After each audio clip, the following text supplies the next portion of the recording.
que justement, vous allez continuer à être heureuse d'être avec nous parce que nous allons parler un petit peu de chiffres et de mathématiques. Alors, je regarde, j'ai les yeux rivés sur le compteur des personnes qui assistent là et en me disant, mon Dieu, pourvu qu'ils ne partent pas si je commence à leur parler de mathématiques. Mais rassurez-vous, c'est pas de la mathématique très complexe. Peut-être qu'on fera des choses un peu plus complexes à l'occasion d'autres lives, mais aujourd'hui, ça va être assez simple.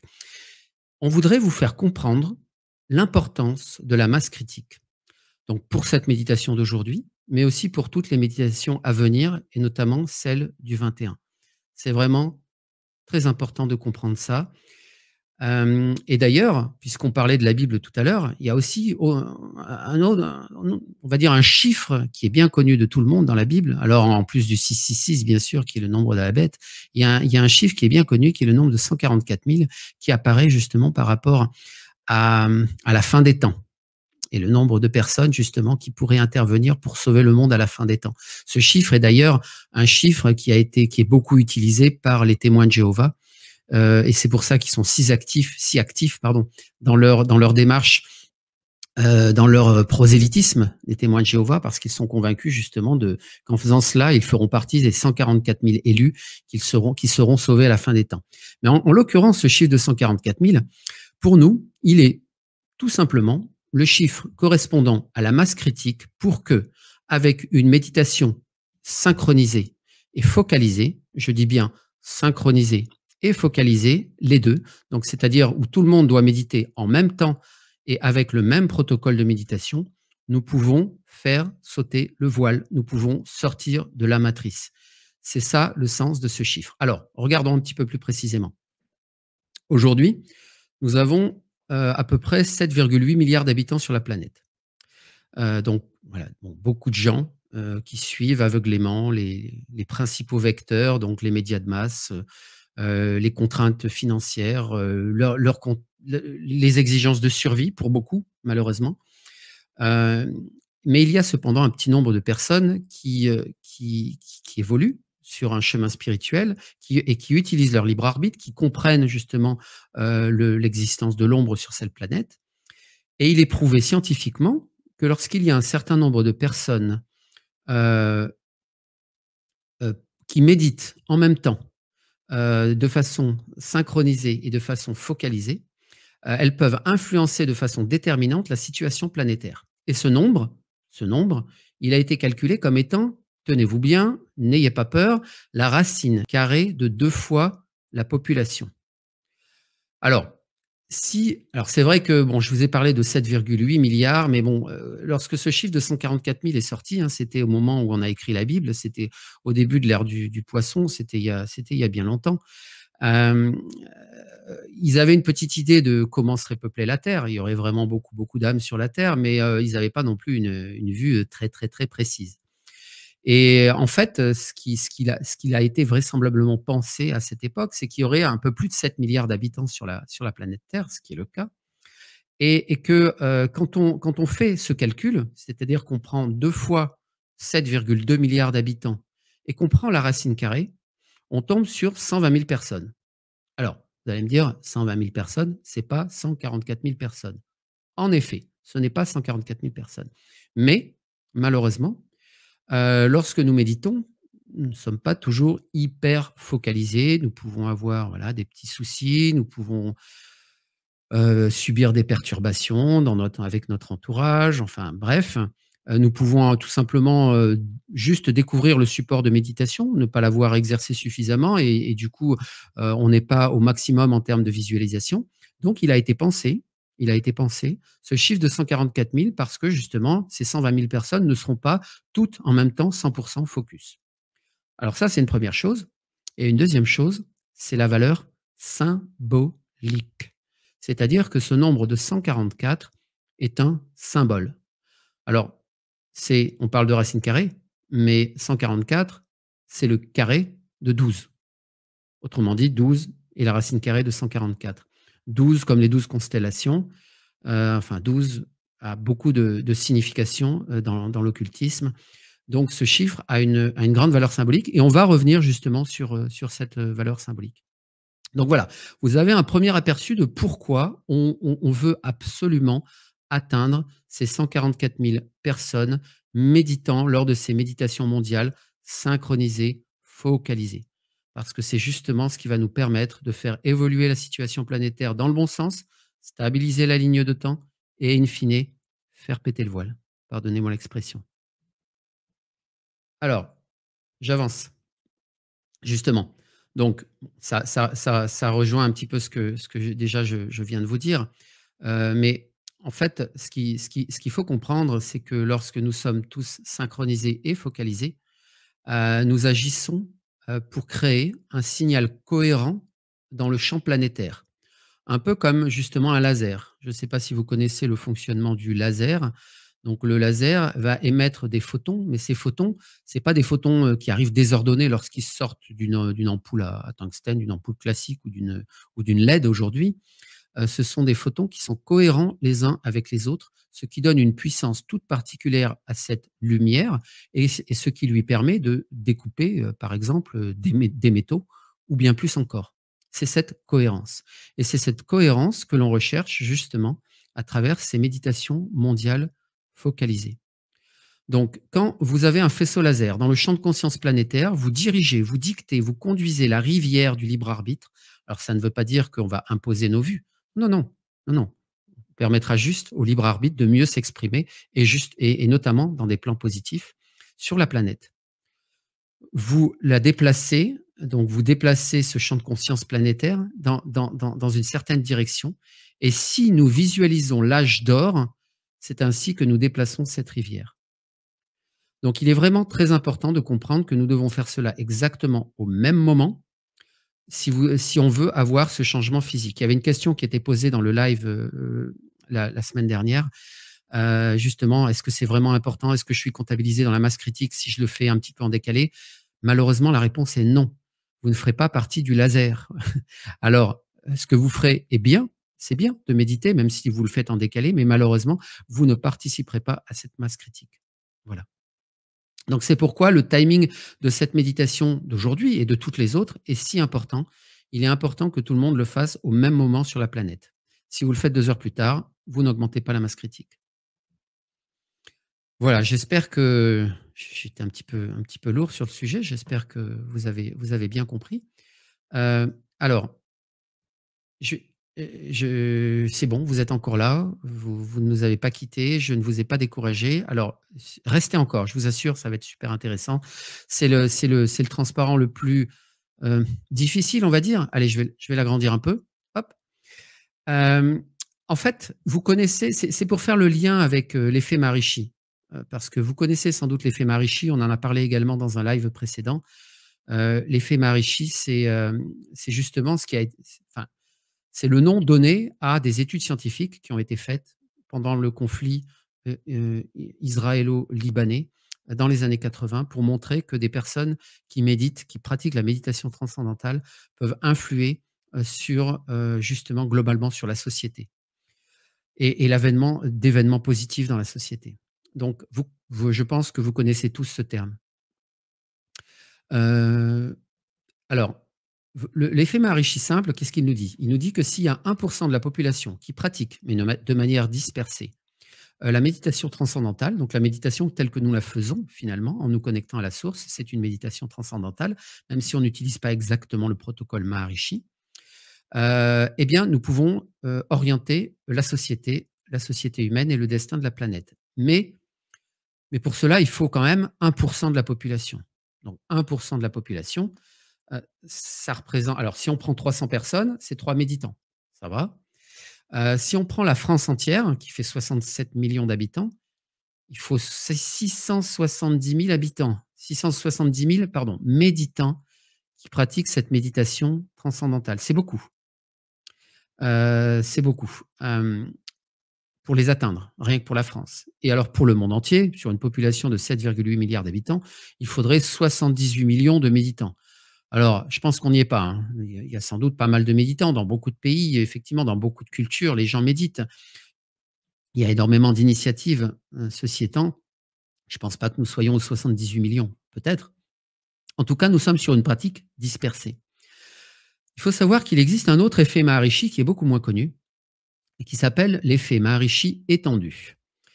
Alors, cet effet Maharishi étendu, justement, donc lui, permet de… Donc, alors, il est considéré comme étant calculé comme 1% de la population. C'est-à-dire que si on prend nos 300 personnes de tout à l'heure, on n'a plus besoin de 3 méditants, on en a besoin que de 1,7. Pour la France, on n'aurait plus besoin de 670 000 méditants, mais plus que 8 185. Et pour le monde entier, on n'en aurait plus besoin que de 88 317. Et là, c'est déjà beaucoup plus intéressant. Beaucoup plus intéressant. Parce que, excusez-moi, parce que du coup, on n'a plus besoin d'être très, très, très nombreux. On peut facilement obtenir ce chiffre-là. Alors, par contre, quand on parle d'effet Maharishi étendu, on parle de méditation synchronisée. Il faut que toutes ces personnes méditent en même temps avec le protocole Maharishi, puisque ça a été prouvé justement scientifiquement avec le protocole Maharishi. Donc ça, c'est l'effet Maharishi étendu. Voilà. Nous, ce qu'on propose, ça ne porte pas le nom Maharishi. Alors moi, je vais donner un nom parce que j'aurais pu lui donner l'effet 144 000. Je l'ai appelé l'effet sortie de matrice. L'effet sortie de matrice, donc c'est quoi? Comme je vous le disais tout à l'heure, c'est la racine carrée de 2 fois la population. Mais là, ce n'est pas une pratique dispersée, ce n'est pas juste une pratique synchronisée, c'est une pratique synchronisée et focus. Je sais, je me répète. Excusez-moi pour la répétition. Mais alors du coup, là, pour l'effet sortie de matrice, si nous étions 300 personnes dans la matrice, il suffirait de 24 méditants pour pouvoir sortir de la matrice. Si nous étions 67 millions d'habitants sur la planète, il suffirait de 11 576 méditants pour sortir de la matrice. Et comme nous sommes 7,8 milliards d'habitants, eh ben, si on fait le calcul avec le double de avec la racine carrée du double de la population, on a besoin de à peu près 125 000 personnes. Ce qui nous ramène toujours avec ce problème, ce coefficient d'efficacité à nos 144 000 personnes. Et maintenant, vous comprenez un petit peu plus pourquoi cette méditation transcendantale a été tant raillée pendant des années par beaucoup de gens, par beaucoup de communautés, par les communautés franc-maçonnes, par les médias, bref, parce que justement, elle est très puissante. Nous ne sommes pas sur un effet petit bambou. Je ne sais pas si vous avez, c'est très bien, hein, si vous avez téléchargé l'application Petit Bambou sur votre téléphone. Là, on est sur des pratiques justement dispersées. Ce n'est pas forcément non plus de la méditation transcendantale. Petit Bambou, c'est bien pour s'initier à la méditation, mais ce n'est pas ça qui va nous faire sortir de la matrice. Donc, c'est pour ça, c'est vraiment important, les protocoles et la synchronisation. Je parle beaucoup. Eric, je te laisse la parole. Tu avais des choses très intéressantes à nous dire justement par rapport à ça. Je ne sais pas si c'est sur ce transparent-là ou… Non, c'est sur celui d'après, concernant l'ordre de l'étoile. D'accord. Alors, allons-y. Oui. Alors, allons-y. Voilà. Là, je vous ai bien saoulé avec des chiffres. Alors, quelqu'un me dit, je pense qu'il y a une erreur sur le transparent. 8187,5. Eh ben, écoute, fais le calcul. J'ai peut-être fait une erreur de calcul. Mais normalement, les 8185 devraient être… donc, je prends 1% de la population, donc 670 000 méditants, et je prends la racine carrée. Donc voilà, je vous laisse faire le calcul. Voilà, voilà. Bonjour, depuis le Pas-de-Calais, bienvenue. Donc voilà, alors voilà, c'est fini. Les maths, c'est terminé. Vous oubliez, vous avez bien compris pourquoi il faut qu'on soit 144 000. Maintenant, passons à des choses un petit peu plus ésotériques, un peu plus intéressantes, un peu plus profondes. Alors, pourquoi ce chiffre de 144 000 ? Il a aussi une autre signification. Alors, on parlait d'une signification symbolique, mais le chiffre des 144 000 est lié à ce qu'on appelle la fraternité de l'étoile.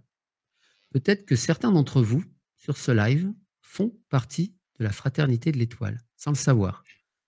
D'ailleurs, ce n'est pas forcément nécessaire de le savoir, puisque les personnes qui font partie de cette fraternité de l'étoile suivent une guidance et des enseignements télépathiques à travers la fraternité de l'étoile pour influencer positivement le destin de la planète.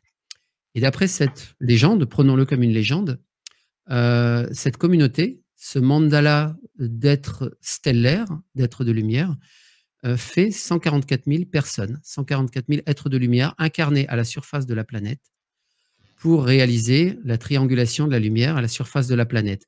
Autrement dit, pour réaliser l'infiltration de la matrice et le fait de saper le système de l'intérieur, puisque c'était absolument nécessaire par rapport à ce qui avait été mis en place, et notamment par rapport au voile.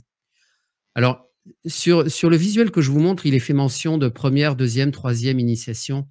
Ceci n'a rien à voir avec, peut-être que vous connaissez Dolores Cannon, ceci n'a rien à voir avec les soi-disant 3 vagues de volontaires qui sont des vagues récentes. Je dis soi-disant parce que je suis pas en accord avec... je suis en accord avec le principe des vagues de volontaires en soi, mais pas du tout avec la chronologie qui en est donnée. Et donc voilà, donc ce n'est pas ça. Ce n'est pas les 3 vagues de volontaires de Dolores Cannon. Je me permets de préciser ce point. Eric, à toi de jouer. À moi de jouer. Oui, allô. Oui, donc l'Ordre de l'Étoile a créé la Fraternité de l'Étoile, mais l'Ordre de l'Étoile, c'est très très vieux, c'est quelques millions d'années. Et la Fraternité de l'Étoile est un peu une extension qui s'est affirmée sur la planète Terre pendant une centaine d'années de manière officielle, et après tout le reste du temps, c'était non officiel. Donc en ce qui concerne l'Ordre de l'Étoile, ça s'est formé sur l'Atlantide il y a environ 15 000 ans, pendant la quarantaine. Et c'est à ce moment-là que le Sphinx a été construit. Donc ça donne une idée un peu de la progression de l'humanité de l'époque.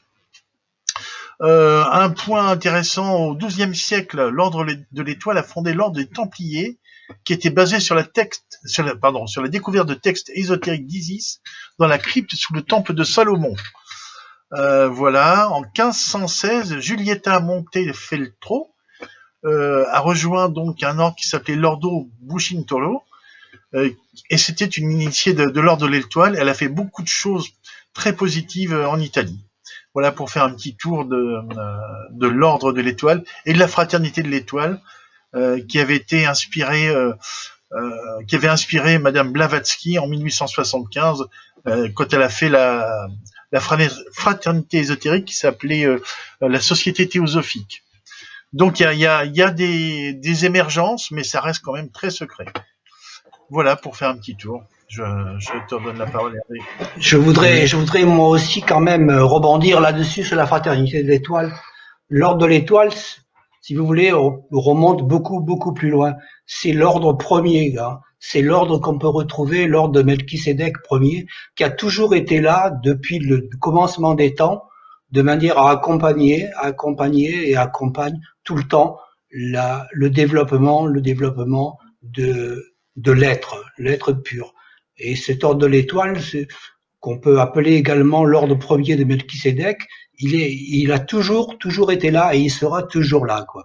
Pour revenir également sur la société théosophique, sous l'impulsion de Annie Besant, l'ordre de l'Étoile a été créé au début du siècle, et Annie Besant voulait que Krishnamurti soit le nouveau Messie et prenne la direction de l'Ordre de l'Étoile. Et Krishnamurti, qui était un être merveilleux puisqu'il est parti maintenant, au bout de quelques années, il a dissous la Fraternité de l'Étoile, et c'est vraiment un enseignement super que peut transmettre Krishnamurti, puisque en définitive c'est un maître qui ne veut pas de disciple, quoi.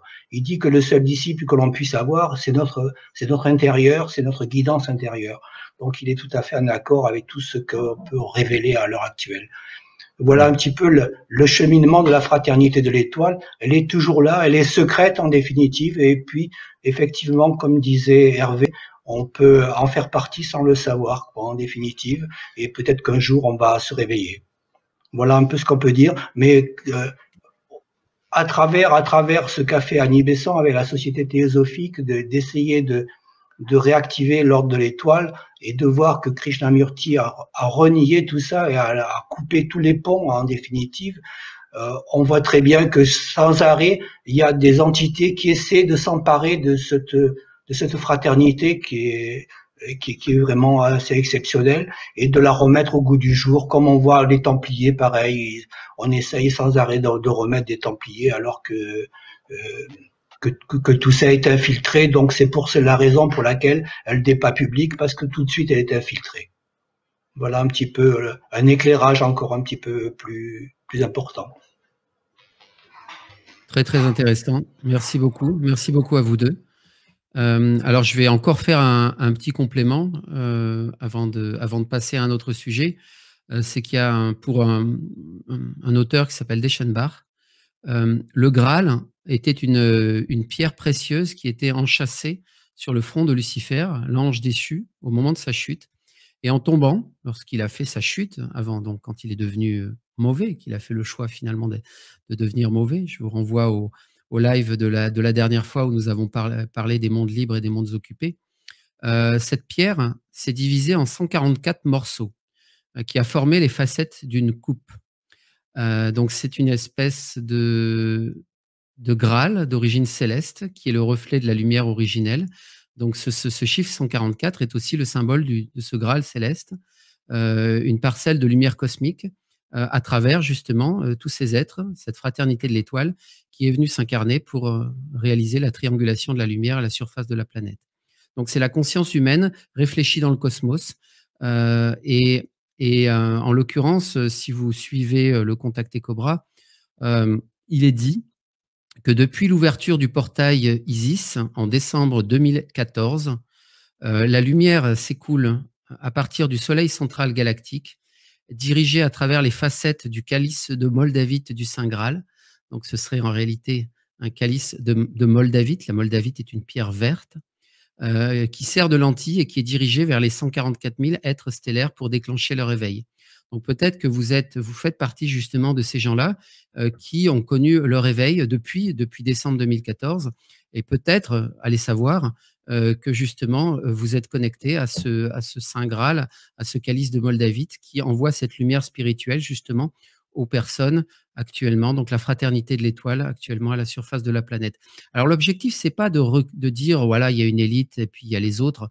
On retomberait dans le travers des témoins de Jéhovah.